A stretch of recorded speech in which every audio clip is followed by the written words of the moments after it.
The morning Frederick Mercer rode up the dry-packed road toward the Monroe homestead.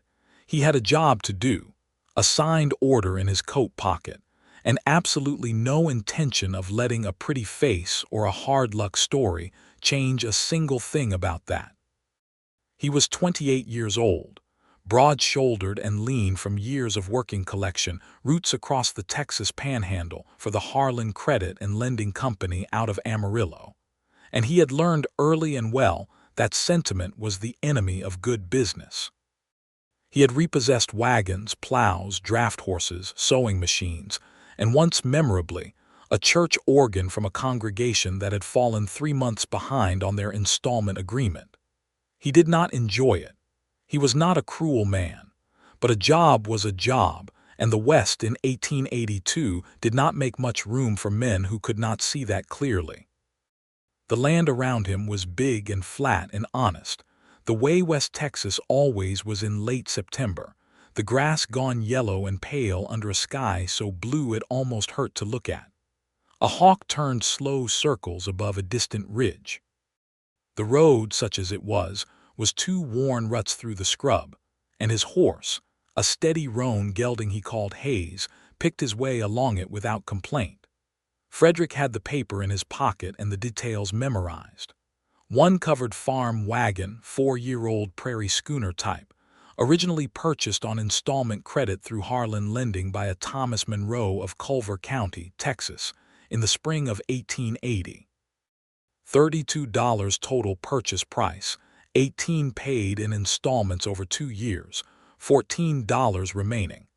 Thomas Monroe had died of a fever the previous winter, leaving behind a wife and 1 small child. The payments had stopped in January. 3 notices had been sent to the property. No payment had come. Frederick was not unsympathetic. He understood what it meant to lose someone. He had lost his own father young, had scratched his way through lean years in Kansas before finding steady work with Harlan. He knew grief.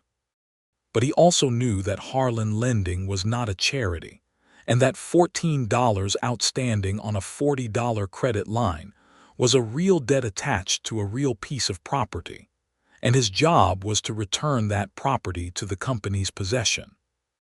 He could see the homestead now, a low wooden house with a covered porch, a barn that listed slightly to the west, and a kitchen garden that was modest but clearly tended. There was a fence along the road, simple split trail, not much to look at, and beyond it a yard where a few chickens moved in their slow, purposeful circles. A gray-muzzled dog lifted his head from the porch steps and watched Frederick approach with the dignified disinterest of an old animal who had already decided most things in the world were not worth the energy. The wagon was parked at the side of the house, its canvas cover faded but intact, its wheels solid. He could see that much from 30 yards out. Then the door of the house opened, and Ellen Monroe stepped onto the porch. Frederick Mercer pulled his horse to a stop at the fence gate, and something in his chest did a thing he was not accustomed to. She was not dressed for company.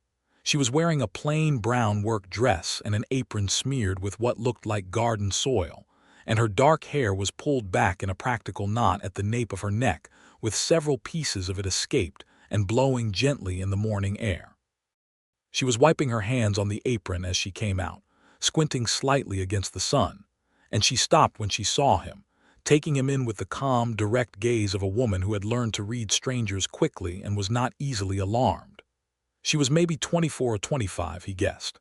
Her face was tanned from outdoor work, and there were faint lines near her eyes from squinting in Texas sun, and she was, quite simply, the most compelling thing he had looked at in a very long time. Not in a soft or decorative way, but in the way that honest hard work can make a person beautiful, the way a well-made tool has something fine about it. He told himself to stop thinking like that and open the gate. "Morning," he called, keeping his voice level and professional. "I am looking for the Monroe property. I believe this is it." "It is," she said. She did not move from the porch, but she did not cross her arms or go tense the way some people did when a stranger rode up. She just stood there in that direct, measured way. "I am Ellen Monroe. What can I do for you?" He dismounted, tied Hayes to the fence post, and reached into his coat for the paper. He unfolded it as he came through the gate, and he walked the short path to the foot of the porch steps, and he looked up at her, and she looked down at him, and he opened his mouth to state his business. She had gray eyes. He had not been able to tell from the road. They were a clear, steady gray, the color of good steel or deep winter sky, and they were watching him with a patience and a quiet intelligence that he found, for just a fraction of a second, entirely disarming. He cleared his throat. "My name is Frederick Mercer," he said. "I work collection for Harlan Credit and lending out of Amarillo. I have an outstanding order here for the recovery of a farm wagon originally purchased on credit by Thomas Monroe. I understand there is a balance of $14 remaining on the installment agreement. I am sorry for your loss, Mrs. Monroe, but the company requires either payment of that balance or return of the property." He held out the paper.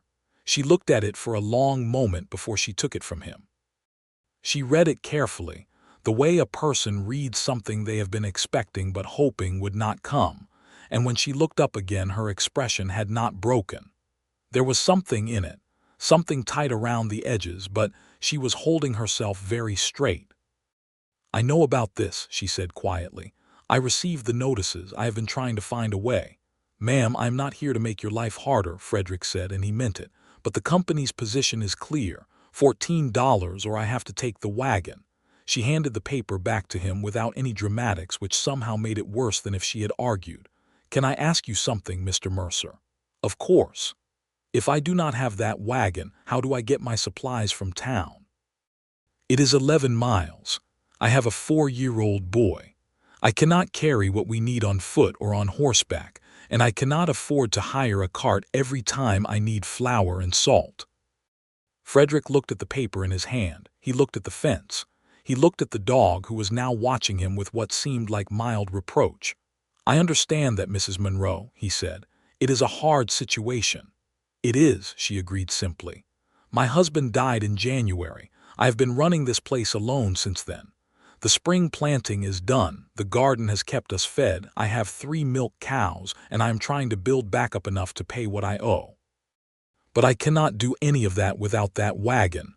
He looked at her. She was not crying, she was not pleading. She was just telling him the facts of her life as clearly and plainly as the land around her was flat and wide, and he found that honesty more difficult to stand against than any amount of tears would have been. "How close are you to $14? he asked. It was not strictly a professional question. He was not sure why he asked it. Something shifted in her expression. "I have $4.60 in the house. I have 3 cows that each give about 2 gallons a day. There is a butter buyer in Culver who takes a pound for 12 cents. If I could sell every week through to November, I might make it close, but that requires the wagon to get to town." There it was. The particular trap of poverty that Frederick had seen 100 times and never quite found a way to look at without feeling the wrongness of it. She needed the wagon to earn the money to pay for the wagon. He folded the paper and put it back in his pocket. "I cannot leave the property order outstanding indefinitely," he said slowly. "Harlan's policy is 30 days from the date of the first visit. If payment is not received in full within 30 days of today, I am required to return and take possession." "I understand," she said, "but I also cannot in good conscience record this visit as completed when I have not actually spoken with you about the terms." He heard himself say this and wondered distantly what he thought he was doing. "I will note in my report that I made contact, that there is a clear intention to pay, and that the debtor has a viable plan for repayment within 30 days. Ellen Monroe looked at him steadily for a moment. "Are you allowed to do that?" "I am exercising professional judgment," he said, which was true in the narrowest possible sense, and he knew it. A faint something crossed her face. Not quite a smile yet, but the shape of one, the territory a smile might occupy if it decided to visit. "Well," she said, "thank you, Mr. Mercer." 30 days, he said, more firmly than necessary. "You will need the full 14 by then." "I know." He walked back to his horse. He untied Hayes from the fence post. He put his foot in the stirrup and swung up, and he sat there for a moment looking at the fence and the yard and the house and the faded canvas cover of the wagon by the wall, and he was struck, quite powerfully, by the sensation that he had come here to do one specific thing and had, somehow, entirely failed to do it, and that he could not entirely bring himself to mind. He rode back down the rut road toward Culver, and he told himself he had simply made a professional judgment call, which was part of his job, and that he was not going to think about gray eyes or plain brown dresses or the particular quality of a woman's voice when she is telling you hard truths without asking for pity. He thought about those things more or less continuously for the rest of the day. Back at the Monroe place, Ellen watched the road until the rider was gone, then turned and went inside and sat down at the kitchen table with her $4.60 spread out in front of her, and did the arithmetic again for the 100th time. Her son, Charlie, was napping in the back room, which was the only reason she allowed herself to put her face in her hands for a moment before she sat back up and began planning. She had 30 days. She had butter money and the hope of it. She had a wagon that still belonged, technically, to a lending company in Amarillo. And she had the strange and unexpected memory of a tall man with a careful voice who had looked at her fence for just a little too long before he rode away, as if he had forgotten something he could not quite name. She pushed that thought aside. She had work to do. The next 3 weeks were the hardest kind of busy. Ellen rose before light every morning and milked her 3 cows in the cold dark, then churned butter while Charlie ate his breakfast, and told her long, complicated stories about things he had seen in the yard. She drove to Culver every Saturday in the wagon that was not quite hers, and she sold butter to old Mr. Pettigrew at the general store, and she bought only the absolute necessaries, and she put every remaining cent in the jar on the top shelf where Thomas had always kept the household savings before his savings had become her grief. Culver was not a large town. It had a main street with a general store, a feed and grain, a small hotel that also served as the saloon after 6 in the evening, a barber shop, a blacksmith, and the land office that doubled as the county seat. It also had the usual collection of characters that small Texas towns accumulated in those years, drifters and ranchers and trail hands passing through, and the steady, familiar faces of people who had been there long enough to know everyone's business and most of their sorrows. It was on her second Saturday trip into town, 12 days after Frederick Mercer's visit, that she saw him again. She was loading a sack of cornmeal into the back of the wagon while Mr. Pettigrew's boy held open the store door, and she looked up because a horse had stopped close by, and there was the roan gelding, and there was Frederick Mercer. He had not seen her yet.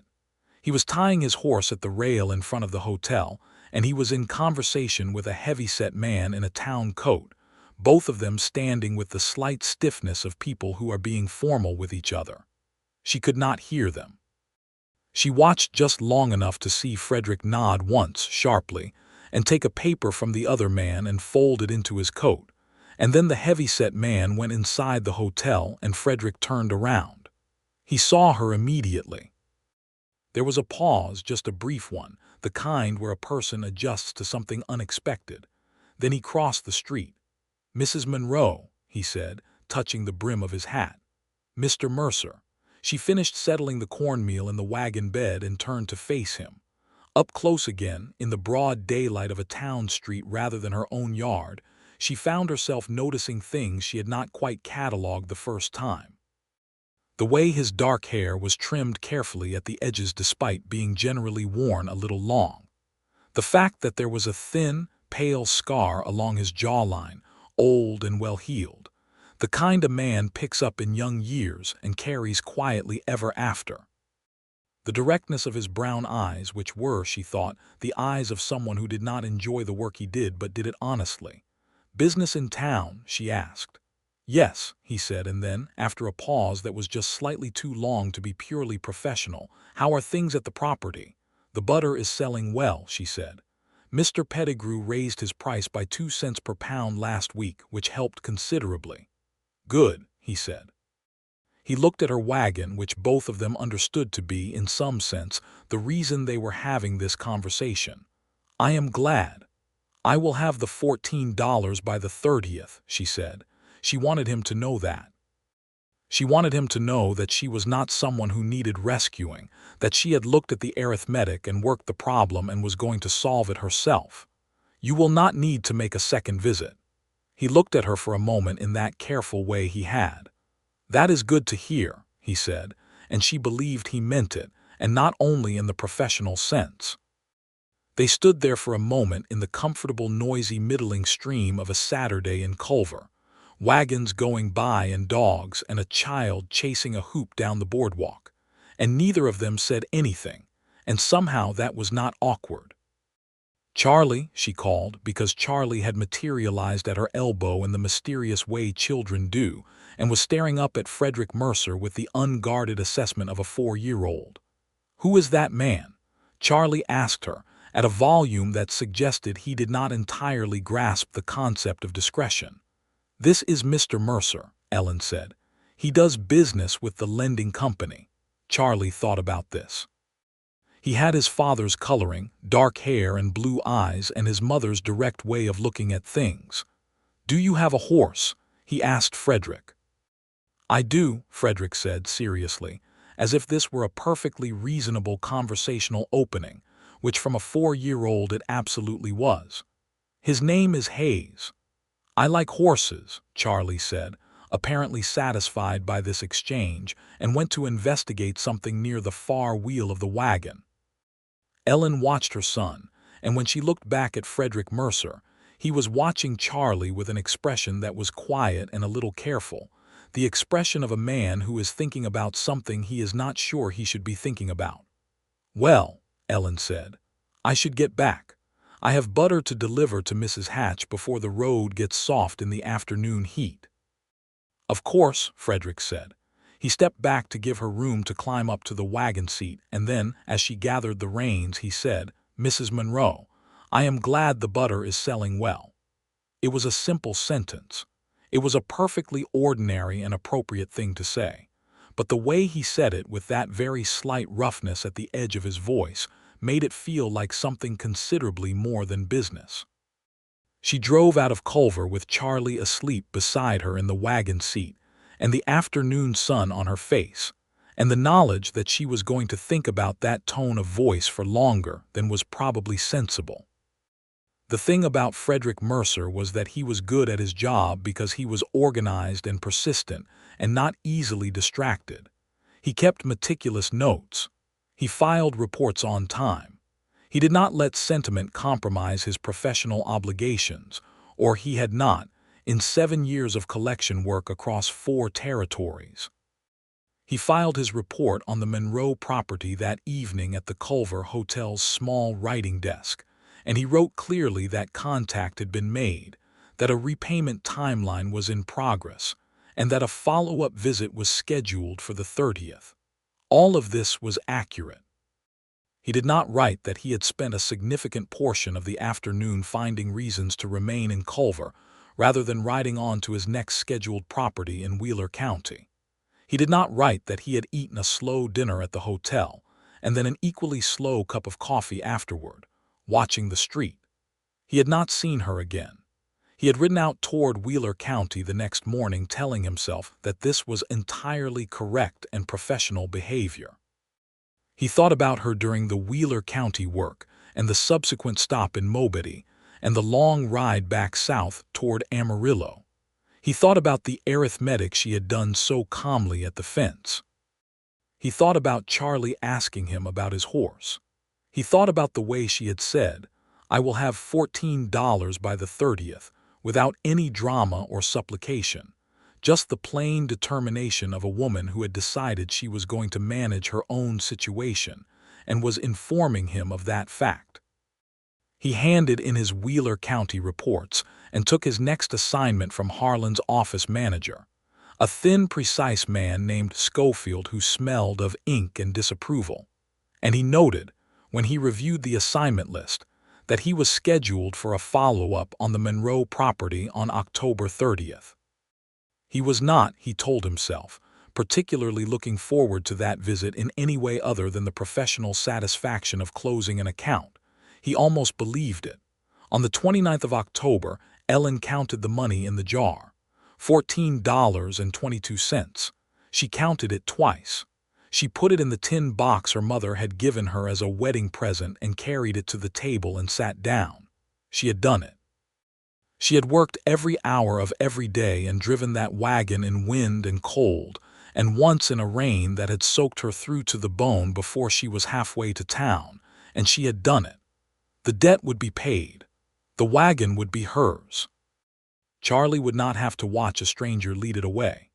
She felt, sitting at that table with the tin box in front of her, a specific exhausted pride that she thought probably only people who had made things work under very difficult circumstances would recognize.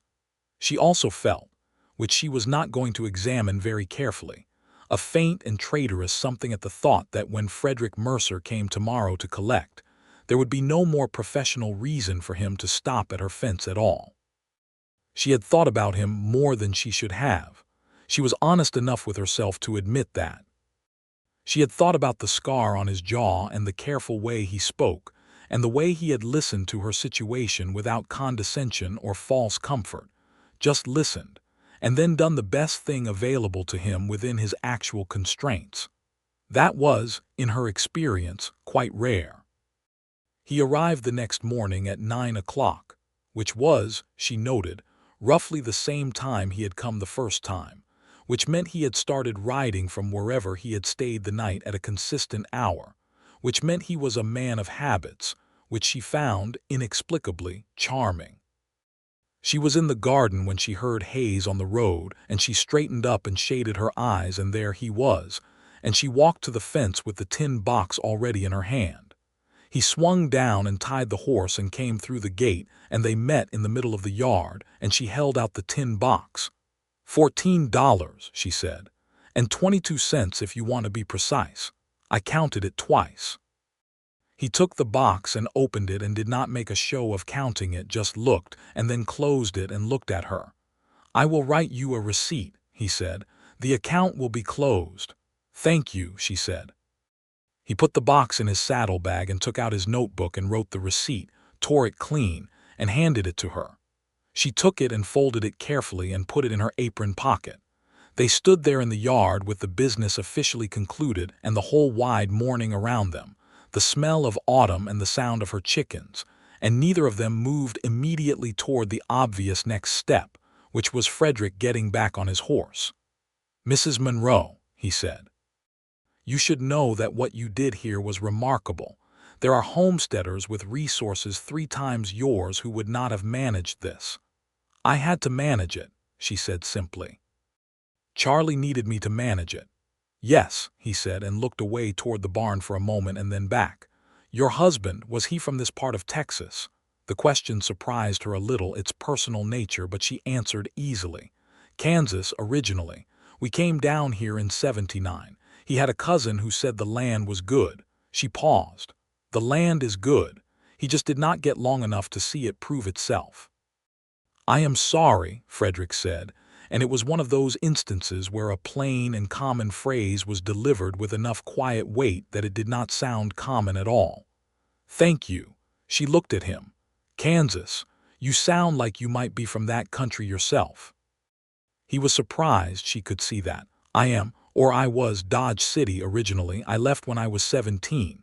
And you have been doing collection work since?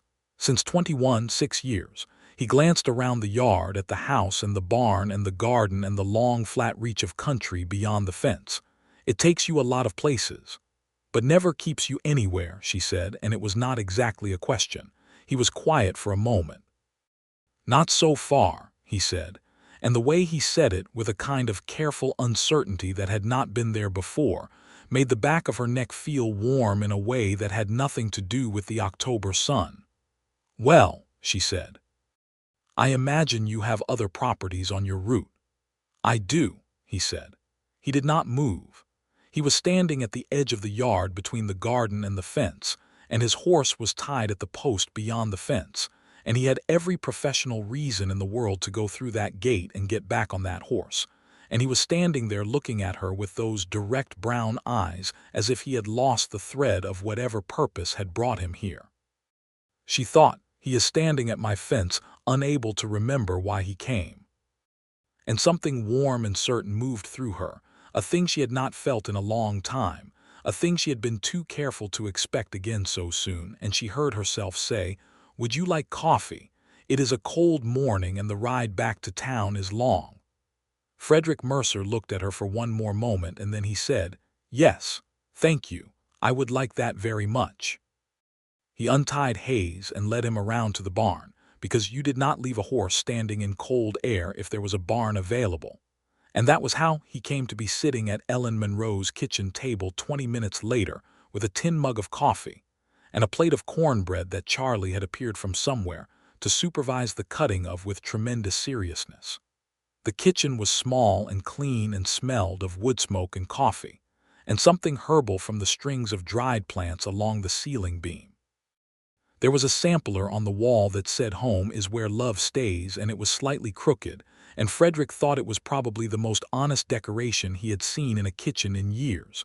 Charlie sat across from him eating a piece of cornbread and watching him with round blue eyes.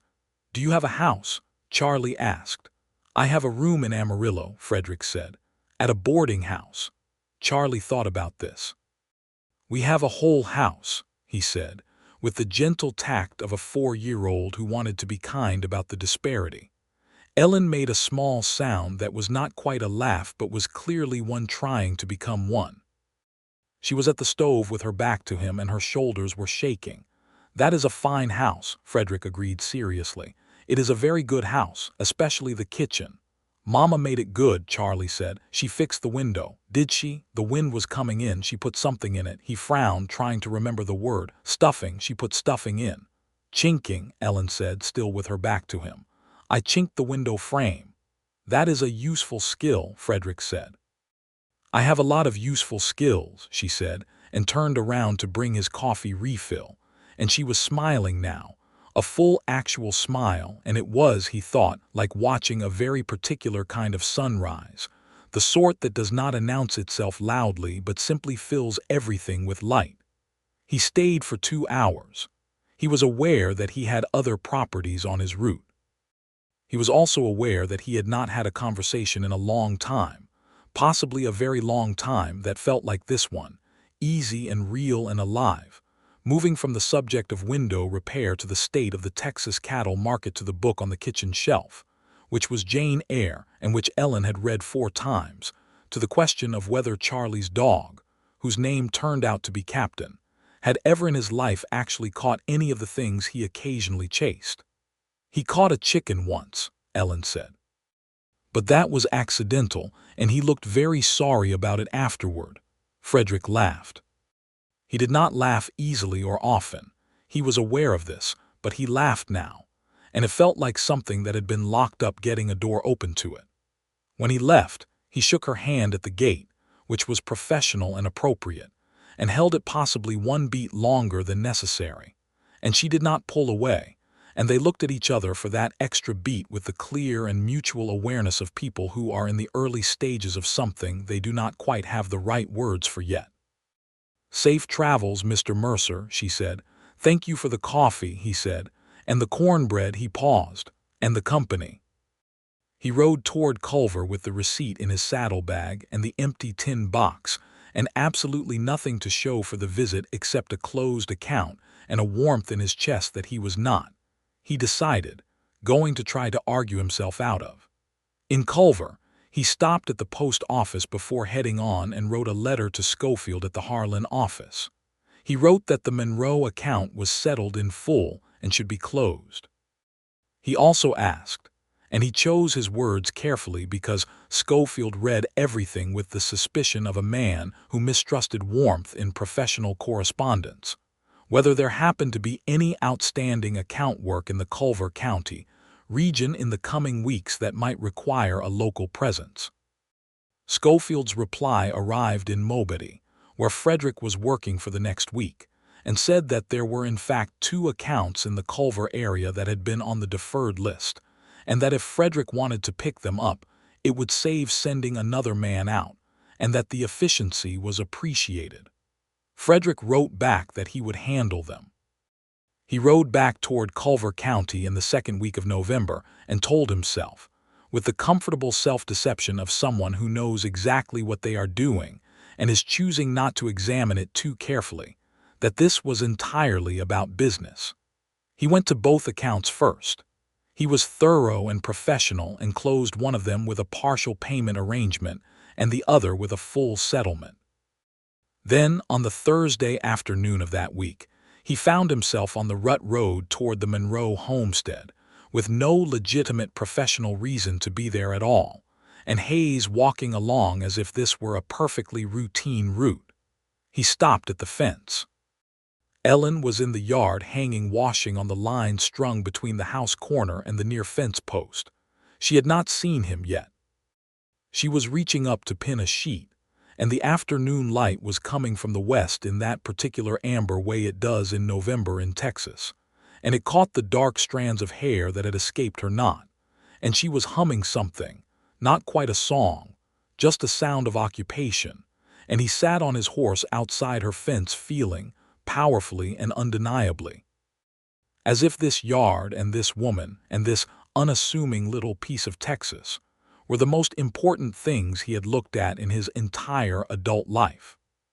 He must have made some sound or Hayes shifted because she turned, and when she saw him a smile came to her face that she did not try to moderate or make polite, just a full and genuine and slightly surprised smile. "Mr. Mercer," she said, pulling a clothespin from her mouth, "are you on another route through here?" "I finished the route this morning," he said. He had decided on the way over that he was going to be honest. He was not, by nature, a man who danced around things, and he respected her too much to pretend. "I do not have professional business here today." She looked at him for a moment, and her smile changed slightly, became something warmer and more deliberate. "Then you had better come in for coffee," she said. He came in for coffee. He also stayed for supper, because when it became clear that supper time was approaching, Ellen said, matter-of-factly, that she was making a beef stew and there was enough for 3. And he said he did not want to impose, and she said it was not an imposition, it was a stew. And Charlie said very urgently that he should stay because Captain was going to do a trick after supper, which turned out to be sitting up on his haunches for approximately 2 seconds before losing his balance, which Charlie declared a complete success. After supper, after Charlie was in bed and Captain was asleep on the porch, they sat at the kitchen table with the lamp lit and talked for 2 more hours. They talked about Kansas and the way the land sat there compared to Texas, and about Thomas, her husband, whom she spoke of with the direct and loving honesty of someone who has done the real work of grief and come through the other side of it, not past it, never past it, but through it and able to carry it. She told him about the spring Thomas had been sick, how she had known before the doctor came, and about how Charlie did not remember him clearly anymore, just images, the feeling of being carried, the sound of a particular laugh, which was, she said, the most Thomas thing there was. Frederick told her about his own father, about Kansas in the hard years, about the specific kind of loneliness that came from spending your life in motion, always the next county, the next property, the next road. He had not talked about any of this to anyone in a long time. He had not known he wanted to. When he left that night it was late, the stars very bright and the air sharp with early winter, and he stood at the fence and said, "I would like to come back, not on business." And Ellen Monroe stood in her doorway with the lamplight behind her and said, "I would like that, Frederick." It was the first time she had used his given name. He rode back to Culver in the cold dark feeling approximately 16 years old, which he recognized as ridiculous and did not mind even slightly. He came back 2 weeks later, and then again the week after. He stayed for whole days, not whole days sitting and talking, but whole days where he helped repair the barn roof that was letting in weather, and split the winter wood supply that she had been getting through slowly alone, and chased Captain around the yard with Charlie until all 3 of them were out of breath, and shared meals at her kitchen table, and talked in the evenings while the lamp burned low. She was clear-eyed about him in a way he found both humbling and marvelous. She did not idealize him or make him into something he was not. When he was wrong about something, she said so, without sharpness but without softening it into nothing either. When he said something that made her laugh, her whole face came alive with it, and he thought he would willingly say foolish things all day for that result. He sent Schofield a letter asking whether Harlan's had any accounts in the area that might justify establishing a longer-term base in Culver County.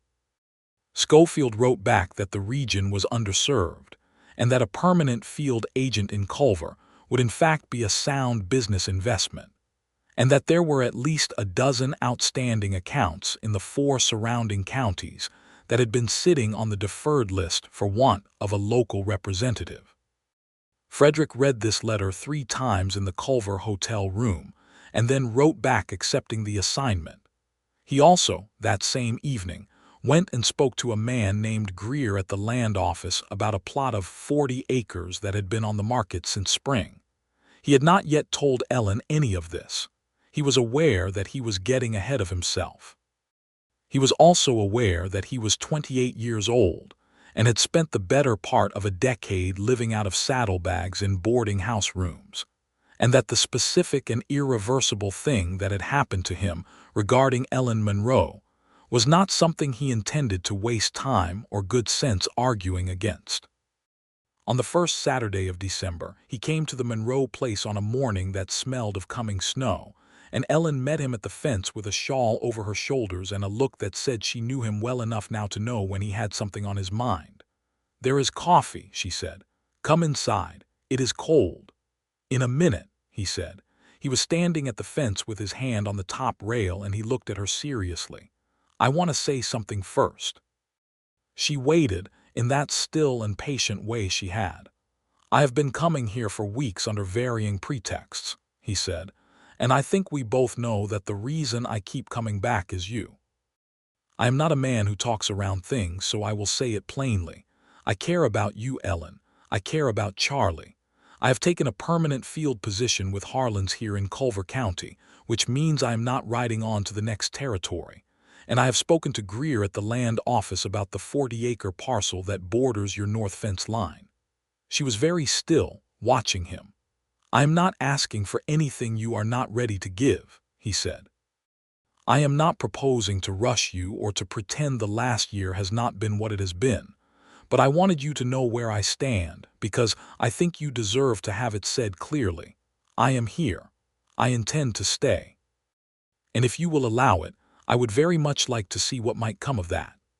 The snow that had been gathering in the gray sky all morning chose this moment to begin, quietly, a few flakes, then more, settling on the fence rail and on the brim of his hat and on Ellen Monroe's dark hair and her shawl, and she looked up at the sky for a moment and then back at him, and her eyes were that clear steel gray that he had been undone by from the first morning. "You are a very straightforward man, Frederick Mercer," she said. "I try to be." "I like that about you," she said, and she came through the fence gate, which she had not done before, had always waited for him to come to her, and she stopped directly in front of him and looked up at him with those eyes and said, "I think you had better come in for coffee before you freeze, and then I think we can talk about what comes next." He smiled slowly, the way he did not often smile, and perhaps all the more worth seeing for it. "Yes," he said, "that sounds about right." She turned back toward the house and he fell into step beside her. And Charlie, who had apparently been watching the whole thing from the porch with enormous interest, announced loudly that it was snowing, which both of them already knew and neither of them minded being told. December in West Texas in 1882 was cold and bright and full of the specific work of preparing for winter on a property where every task had a consequence. Frederick was there most days now, legitimately because he had accounts to work in the county and could base himself in Culver, and also simply because he wanted to be. He brought provisions when he came, not as charity, never as charity, but with the practical logic of a man who had looked at Ellen's pantry shelves and done the same arithmetic she was always doing and knew where the gaps were. She let him bring flour and cornmeal and once a sack of dried beans, but when he tried to bring a side of salted pork, she raised an eyebrow and said, "I am not a project, Frederick," and he said, "I know that. I brought the pork because I want to eat it here, and it is a long ride from Culver without the prospect of supper." And she had looked at him for a moment, and then put the pork in the larder without further comment, which he counted as a significant victory. He took Charlie for rides on Hayes on the Sunday afternoons when the weather allowed, the boy sitting in front of him on the saddle with an expression of pure and total joy. And Frederick found that this was one of the better things he could think of, having that small warm weight in front of him, and hearing Charlie narrate everything they passed with the authority of an expert. There was a day in mid-December when a line of weather came through fast from the north, the kind that drops the temperature 20 degrees in 2 hours and turns the sky the color of pewter, and Frederick had been fixing a loose board in the barn when it hit. He came inside to find Ellen putting extra wood on the kitchen fire, and Charlie sitting on the floor playing with a set of carved wooden horses that Frederick suspected had been Thomas's, given their age and wear. They sat out the storm indoors, the three of them, and it was the most domestically comfortable afternoon Frederick could remember. The wind pulled at the house, and the fire was good, and Ellen read to Charlie from a book of fables, and Frederick mended a harness that had been hanging on the kitchen hook needing attention for weeks. And the snow came against the windows, and none of them needed to go anywhere. Later, after Charlie was asleep, they sat at the table and Ellen said quietly, "Thomas would have liked you." Frederick looked at her over his coffee cup. "He was a direct person too," she said. "He did not like dishonesty or pretense. He would have respected you." She was quiet for a moment. "I am telling you that because I think it needs to be said, not to make you uncomfortable, but because I do not want you to feel that caring about you means I am leaving him behind. I am not. He was my husband and Charlie's father, and he was a good man. And you are a different man, and both things are true." "I understand that," Frederick said, and he did, genuinely and completely. "I know you do," she said. "That is part of why I am telling you." He set down his coffee cup and looked at her, and he said, "Ellen, I am not in any competition with a memory. I am just a man who is very certain about a specific woman, and I am happy to stand in line with whatever she needs to carry as long as she will let me stand there." Ellen Monroe looked at him for a long time, and then she reached across the table and took his hand, just her hand over his on the table, and she said, "That is a very good thing to say." He turned his hand to hold hers, and they stayed like that for a while, the storm going on outside and the fire warm, and it was not the most dramatic moment of his life or possibly even of the evening, but he thought it was probably the truest. Christmas that year was a quiet one. Ellen had some neighbors, the Hargrove family 2 miles east, and Mrs. Hargrove and her daughters came for the day and brought a pie. And Mr. Hargrove came with them and shook Frederick's hand with the frank appraisal of a man deciding whether he approved of a situation, and apparently decided he did because the handshake was warm. Frederick had brought Charlie a pocket knife with a bone handle, which was considered an entirely appropriate gift for a boy of 4 in Texas in 1882, and a length of fine wool fabric for Ellen that he had ordered through the dry goods store in Amarillo, choosing the color, a deep blue-green, with more careful thought than he would ever have admitted. She made the fabric into a dress in January, and she wore it to church the first Sunday she had it finished, and Frederick sat beside her in the pew and thought he had never in his life been more convinced of any particular thing. He asked her to marry him on a Tuesday in February, which was deliberately not a special occasion, because he thought she would appreciate that he was not staging it, just saying what was true when the moment felt right. They were walking the fence line on the north side of the property, checking posts after a wet spell, and the air was clean and cold and smelled of wet earth and somewhere distant cattle, and he stopped walking and said her name, and she stopped too and looked at him, and he said, "Ellen, will you marry me?" She did not make him wait. She said, "Yes, Frederick, I will." He kissed her then, his first kiss of her, and she put her hand against his jaw where the scar was and kissed him back.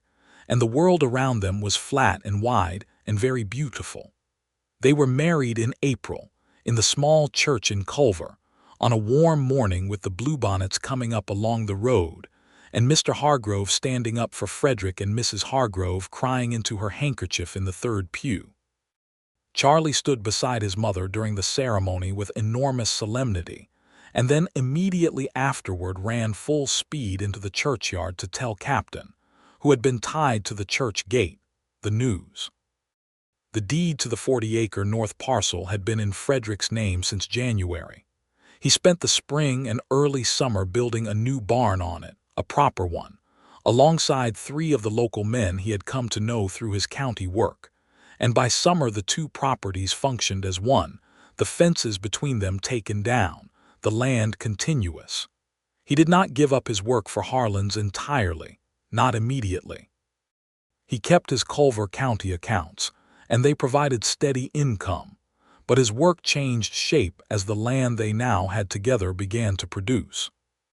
He had savings from 6 years of field work, not a great amount but enough, and they put it carefully into the property, improving what was there rather than expanding beyond what they could manage. Ellen had been right about the land. It was good land. The garden grew large enough to supply more than they needed, and she began selling produce in town through Pettigrew's store. Frederick added 2 more cows to the 3 she already had, and by the following spring they had a dairy operation modest but genuine, and the butter money was no longer survival money, but something growing toward real comfort. Charlie took to having Frederick in his life with the open readiness of a child who had been quietly waiting for exactly this kind of steady presence. He started calling him Pa in the spring of their first year of marriage, not with any drama or announcement.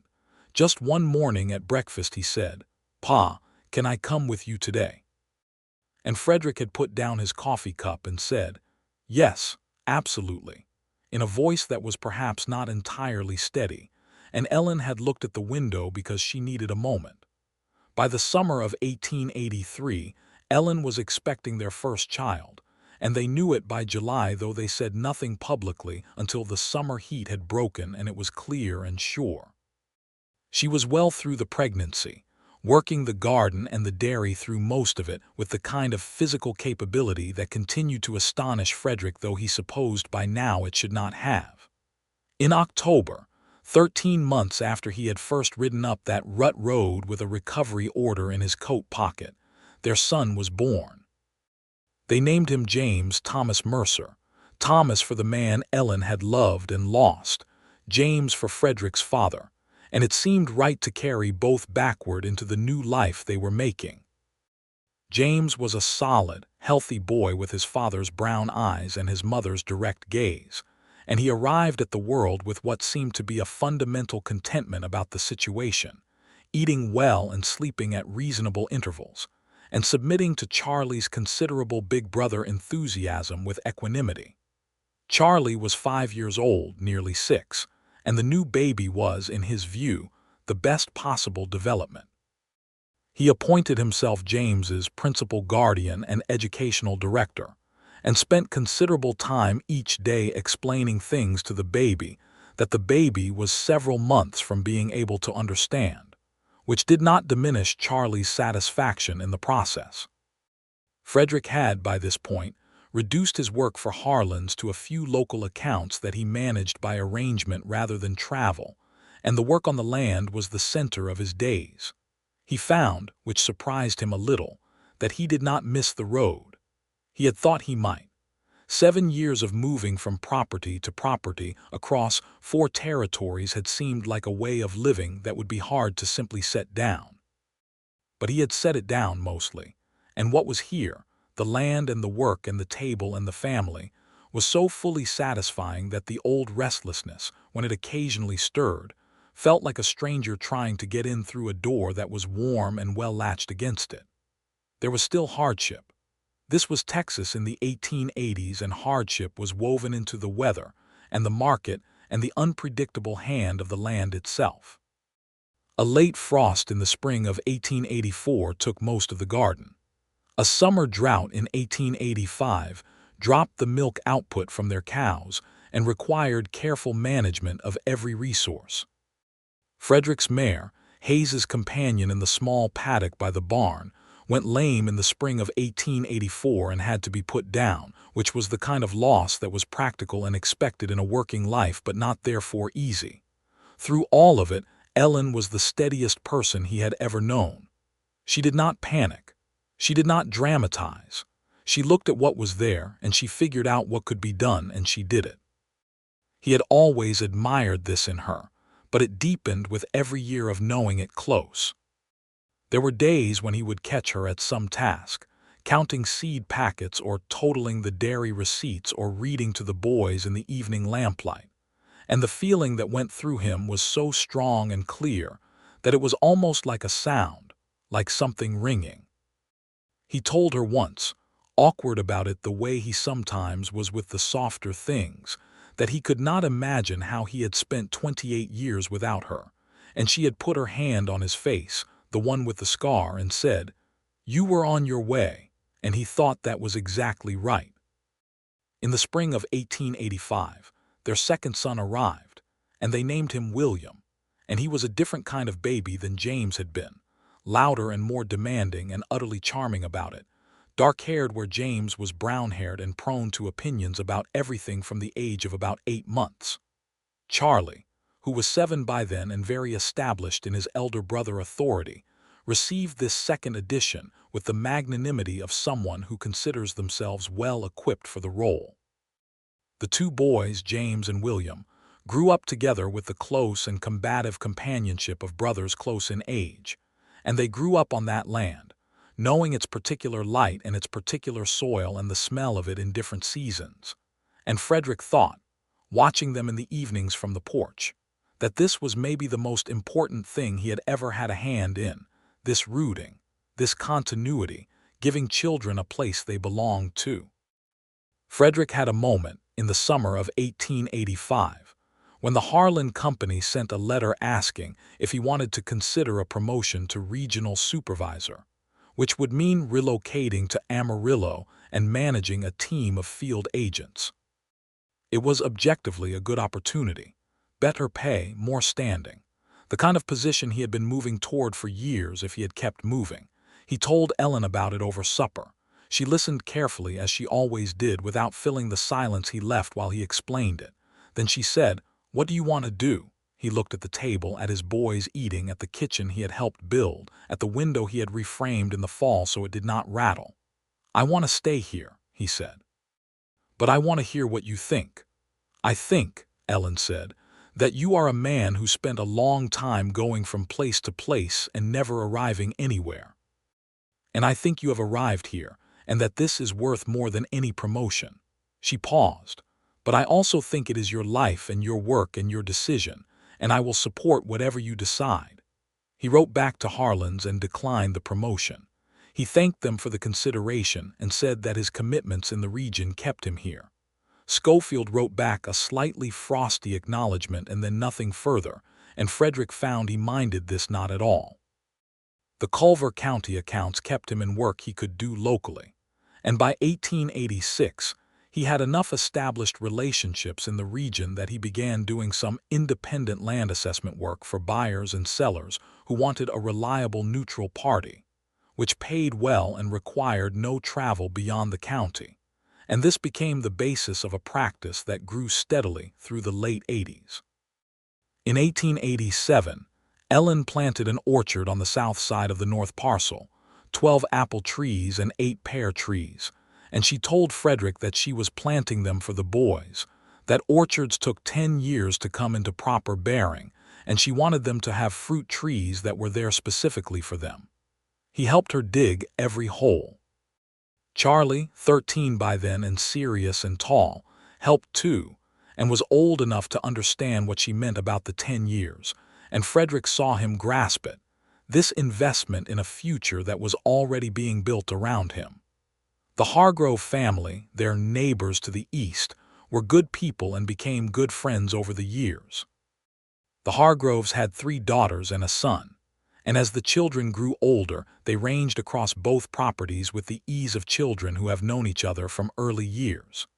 There were occasional tensions, as there always were in close rural communities, disputes about water rights and stray cattle, and the annual arguments about whose fence line was whose.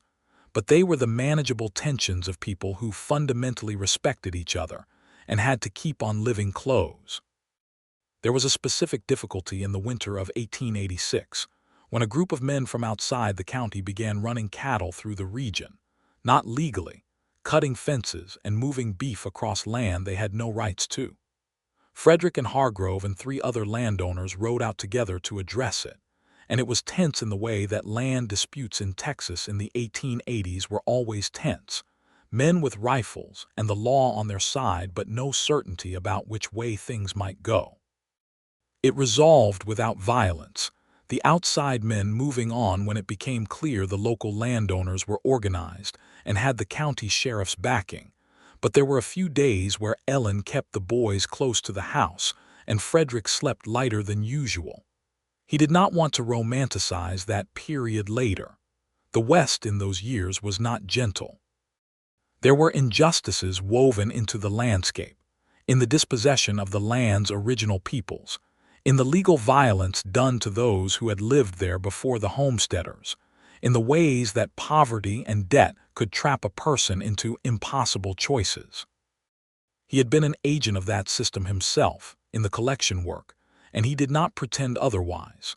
He thought about the families he had collected from over the years, the other women like Ellen who had not been lucky enough to have a payment grace period, whose wagons had been led away. He thought about it, and it sat in him like a stone, and the best he could do with it was try to do his work afterward as fairly as he could, which was imperfect but not nothing. He talked about this with Ellen once, one of those late-night kitchen-table conversations when the boys were asleep and the world felt very honest. He said he was not sure he had always done right by people in the early years of his work. She listened, and then said that a person who genuinely did not know whether they had always done right was probably closer to doing right than a person who was certain they had. He thought about that for a long time. In the spring of 1888, their daughter arrived, and she was named Clara, and she came into the world in the way that third children sometimes do, without the anxious solemnity of a first birth or the hasty preparation of a second, but with a kind of ease that suggested she had simply decided it was time. She was a small, determined baby with her father's brown hair and her mother's gray eyes, and she was adored immediately and comprehensively by every person in the household, including Captain, who was very old by then and spent most of his days on the porch, but lifted his head and thumped his tail when Clara was brought out to meet him, which everyone agreed was as close to a formal welcome as Captain had to offer. Charlie was 14 when Clara was born, and the degree to which a 14-year-old boy who considered himself essentially grown can be reduced to a state of helpless tenderness by a baby sister was considerable. He held her with the terrified carefulness of someone handling something irreplaceable, and looked up at Frederick over the baby's head with an expression of stunned happiness that was, Frederick thought, one of the most purely good things he had ever seen.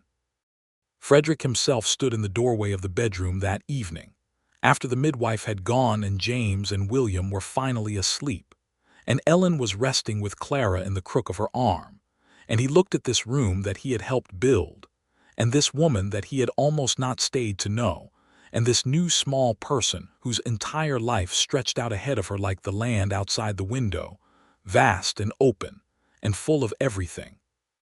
And he thought of the rut road and the fence and the morning he had come here with a recovery order and the intention of doing one simple professional task. He thought of standing at the fence unable to remember why he had come, that moment between his horse and her house when the purpose of his visit had seemed to blur at the edges, and he thought that the thing he had lost sight of that morning was not a dereliction but a correction, the place in a life where the wrong road falls away and the right one becomes visible. Ellen looked up at him from the bed, tired and luminous in the lamplight, and she said, "Come here." He crossed the room and sat on the edge of the bed and looked at his daughter, who was asleep with a perfection of sleep that only the very new can manage. "She looks like you," Ellen said. "She looks like herself," he said. "She will probably want everyone to know that from the beginning." Ellen laughed softly, and Clara shifted in her sleep, and Frederick put his arm around Ellen's shoulders carefully because of the baby, and she leaned her head against him. "Are you happy?" she asked. It was a real question, not a rhetorical one. She asked him real questions. "Ellen," he said, "I am profoundly, completely, absolutely happy. I want you to know that." "Good," she said. "So am I." Outside, the April night was clear and cool, and the orchard on the south field had its first serious blossoms coming, 7 years into the 10 Ellen had planned for.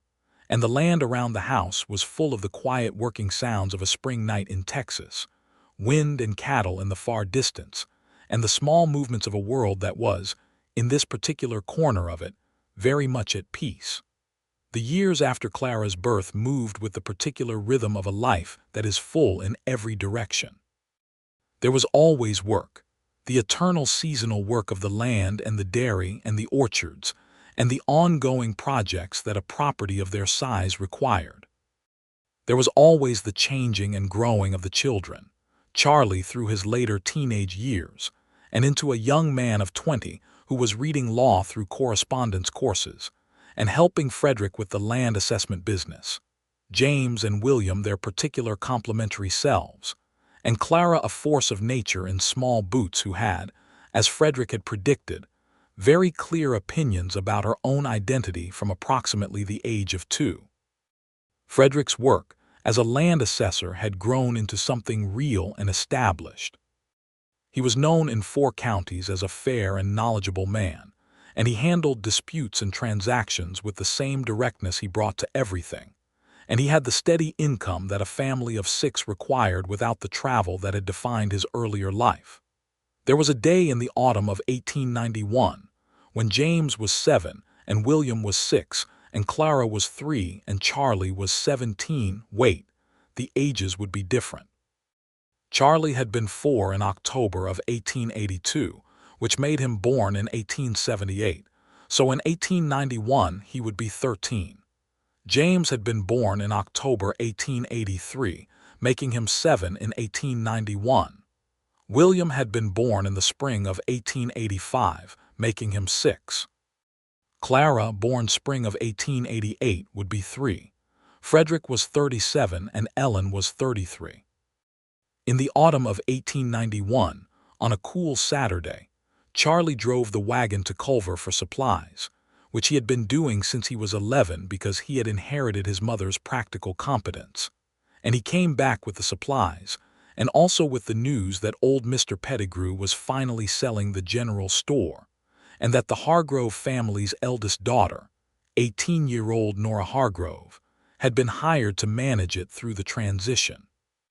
He delivered this news with a very careful neutrality that fooled nobody in the household. Frederick and Ellen looked at each other over the supper table with the particular communicative efficiency of people who have been married for 9 years and said nothing in front of Charlie, who was watching his plate with great concentration. Later that night, after the children were asleep, Ellen said, "Nora Hargrove is a very good young woman." "She is," Frederick agreed. "Charlie has been doing that careful voice when her name comes up for about a year." "I know. He will figure it out," Ellen said. "He is his mother's son," Frederick said. "He will do the right thing in the right time." Ellen smiled and leaned against him on the porch where they were sitting watching the stars, which was something they did when the children were asleep and the night was fine. "What a thing to say," she said. "It is true," he said. She tucked herself more comfortably into the curve of his arm, and he pressed his lips briefly to the top of her head, and she said, "I was thinking today about that first morning, when you came to take the wagon. Were you? I watched you from the window before I came out," she said. "I saw you ride up, and I thought, there it is. There is the man who is going to take the last thing I have that works." "I was," he said. "I had every intention." "And then you stood there at the fence," she said, "and I came out and I watched you forget why you had come." He was quiet for a moment. "I noticed you," he said. "I had not expected to notice anyone." "I know," she said. "I saw you notice." He laughed. "Was it that obvious?" "To me," she said. "I had been watching people carefully for a year by then. When you are alone with a child and a property, you pay attention to what people are." "What did you see?" She considered. "A man who did not want to be doing what he was doing, but was going to do it anyway because he thought it was right. A man who was honest. A man who, when he stood at the fence and looked at this place and at me, looked like someone who had just remembered something he had been meaning to do for a very long time." Frederick turned his head and looked at her. "That is an extraordinarily accurate description." "I told you," she said, with the quiet satisfaction of a woman who knows herself well. "I pay attention." He held her a little tighter, and they sat in the dark with the stars very bright above the Texas plain, and the orchard on the south field was making its best year yet, the apples full and heavy in the September air, and the barn that was solid and well-built stood against the dark, and in the house behind them 4 children slept the deep sleep of children who know they are safe and loved. 9 years. 9 years from the morning, a collection agent had ridden up a rut road with a recovery order and stopped at a fence and lost track of his purpose. And what had grown from that failure of professional concentration was everything around them now. This land and this life and these children and this particular warmth that he did not have a precise word for, but which was, he thought, simply home, the real kind, the kind that is made of people rather than places. "Ellen," he said. "Frederick," she said, with a slight curve in her voice that meant she was smiling, "I was thinking. You often are. It is one of your better qualities. The orchard is going to be a very good year, Mr. Hargrove mentioned he knows a buyer in Lubbock who takes dried fruit." She turned to look at him. "You were going to say something romantic, and instead you said dried fruit." He considered. "Both things are true," he said. She laughed, the real laugh, the full one that had taken him months to earn the first time and which he had never stopped finding to be the finest sound available to him. "Yes," she said, "both things are true." He kissed her then, in the dark on the porch with the stars out and the apple orchard in its good year beyond the fence, and she kissed him back. And the dog, Captain's grandson, a young dog they had named Sergeant, who had his great-grandfather's gray coloring and none of his restraint, lifted his head from the porch floor and thumped his tail. "Good night, Sergeant," Ellen told him. Sergeant was satisfied with this and put his head back down. They stayed on the porch a little longer, not talking much, just being there together in the way that long marriages accumulate as one of their best gifts, the comfort of quiet company, the ease of shared silence. Inside, James was dreaming, and William had kicked his blankets to the floor in his usual manner, and Clara had tucked herself into the corner of her bed, with the stuffed bear Frederick had brought her from a buying trip to Lubbock, and was sleeping with the utter peace of the very young and very loved. Charlie, in his narrow room off the kitchen, had his correspondence law books open on his desk, and had fallen asleep over them with a candle burned down, and his mother had, as she usually did, come in earlier and snuffed the candle and pulled the blanket over him. Frederick checked the door and the fire and went to bed, and Ellen came in a few minutes later and blew out the lamp, and the house settled into the night sounds of a house that is lived in and tended and full. In the spring of 1892, Charlie Monroe Mercer began courting Nora Hargrove with the grave and careful deliberateness of someone who had been thinking about it for at least 2 years, and had decided now was the right time. And he did it by showing up to help Nora inventory the shelves at Pettigrew's store on Saturday mornings, with a thoroughness that made Nora's father both suspicious and quietly approving.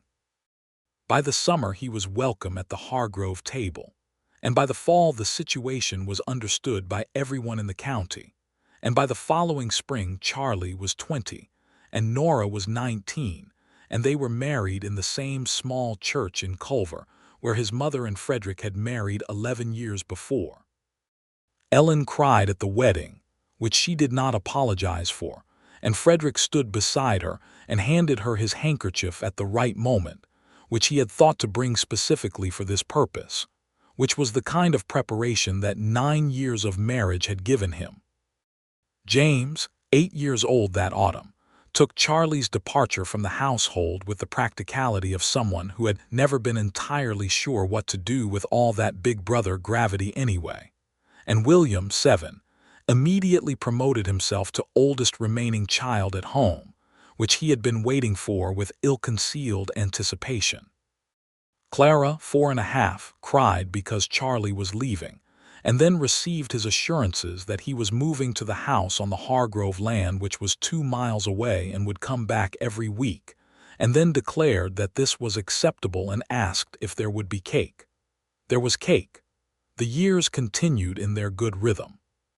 The orchard fully matured, as Ellen had planned, and the apples and pears were a meaningful part of the property's income by 1893, and a point of considerable local reputation by 1895. The Lubbock dried fruit buyer became a regular customer, and eventually Ellen was approached by a merchant in Amarillo who wanted to carry Monroe dried apple preserves, which was how, in the summer of 1896, a label went on 2 jars in a shop in Amarillo that said Monroe Orchards, Culver County, Texas, which made Ellen stand very still for a moment in the kitchen when Frederick showed her the letter confirming the arrangement. "That is your name on the label," he said. "It is our orchard," she said. "It was your idea," he said. "You planted it for the boys. You are allowed to put your name on what you built." She turned the letter over in her hands. "Monroe," she said. "I kept my name for the work." "I know," he said. "Mercer is for the family. Monroe is for the orchard. You can have both." She looked up at him. "Did you plan that arrangement?" "No," he said honestly, "but I think it is right." She came around the table and kissed him once, firmly, the way she did when she meant it without ceremony, and then put the letter on the shelf and went back to the preserving she had been doing.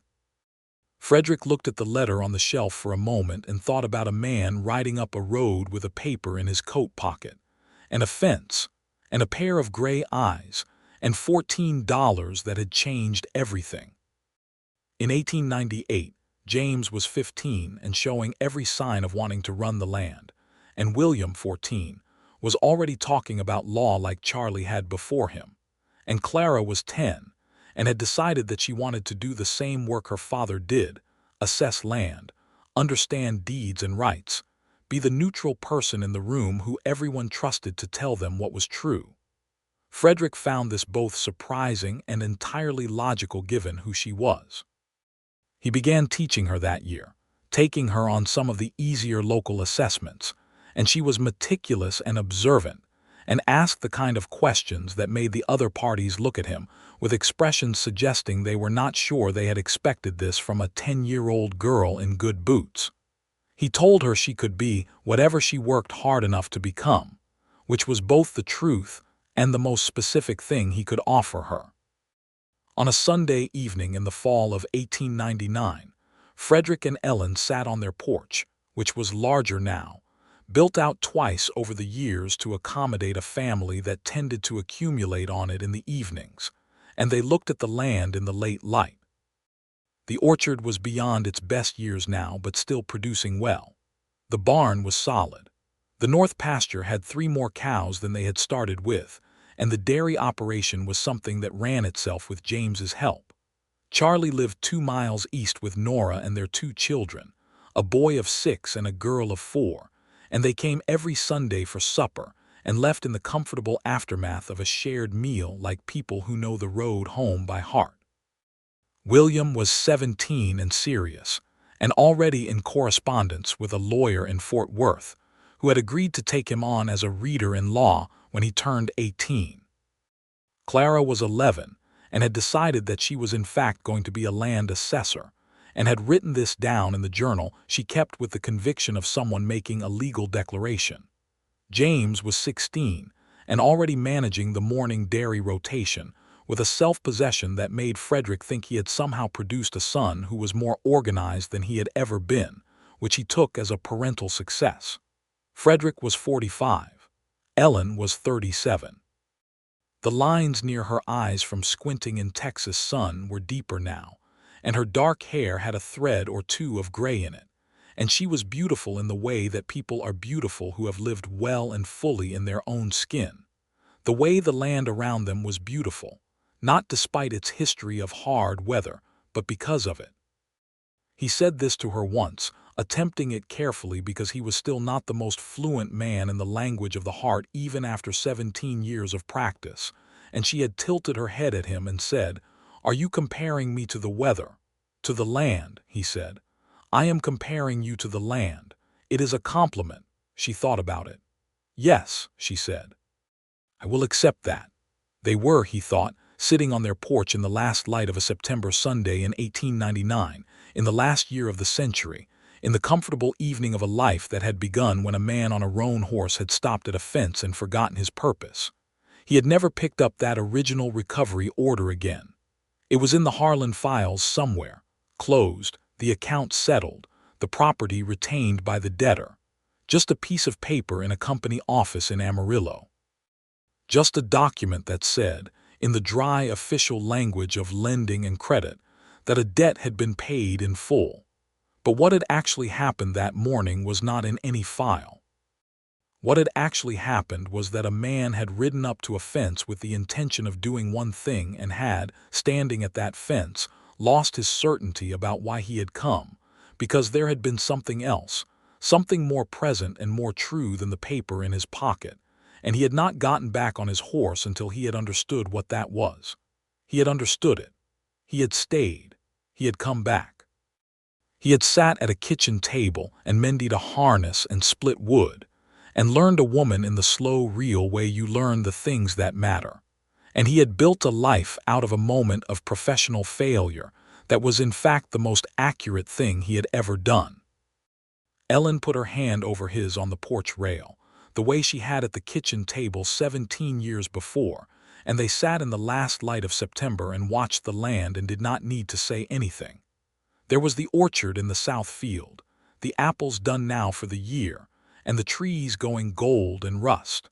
There was the barn that had been built well and stood well. There was the house, chinked against the wind, lit warm from inside where Clara was reading and James was doing evening figures, and the smell of Ellen's good supper still in the air. There was the road out front, 2 ruts through the scrub going off toward Culver, the same road that had brought him here and never taken him back, and the fence along it, split trail, simple, nothing remarkable about it, just a fence at the edge of a yard where an old man's grandson was sleeping in the last sun. Frederick Mercer looked at the fence and thought that it was, all things considered, the most important fence in his life, and that the morning he had stood at it uncertain of his purpose had been the beginning of every good thing he had, and that he was glad, profoundly and completely glad, that he had taken the time to remember why he had come, because what he had found was so much better than what he had come for. Ellen squeezed his hand. "What are you thinking?" she asked. He turned to look at her, at those clear gray eyes that he had first seen from the road and still found inexhaustible, and he said, "I am thinking that I was very lucky to have needed $14 from you." She laughed, and it was the same laugh it had always been, full and real, and it went out into the September evening, and the last of the light caught the orchard trees and turned them gold. "Go on," she said. "Come inside. Supper was an hour ago, and you are going to want bread before you sleep." "I am," he said. He followed her inside, and the door closed on the evening, and the lamp was warm, and the land around the house was quiet in the way that good land is quiet when the work of the day is done, and everything that was planted is growing, slow and true and full of time.